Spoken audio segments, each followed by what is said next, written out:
Được chấp số 9 mà vẫn thua, mâm 1 của Phi mà sao nó lạ thế này hả anh em ơi. Cứ tưởng là vớ được kèo thơm từ Mark Pantay, nhưng sự thật Amoroto chẳng thể làm gì hơn ngoài vỏn vẹn 7 bàn thắng dù đã được chấp số 9.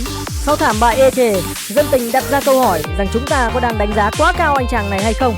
Nhiều fan thì vẫn ủng hộ Kai và cho rằng một trận đấu cũng chẳng nói lên được điều gì. Nếu có trận tái đấu, cậu Kai hoàn toàn có thể phục thù.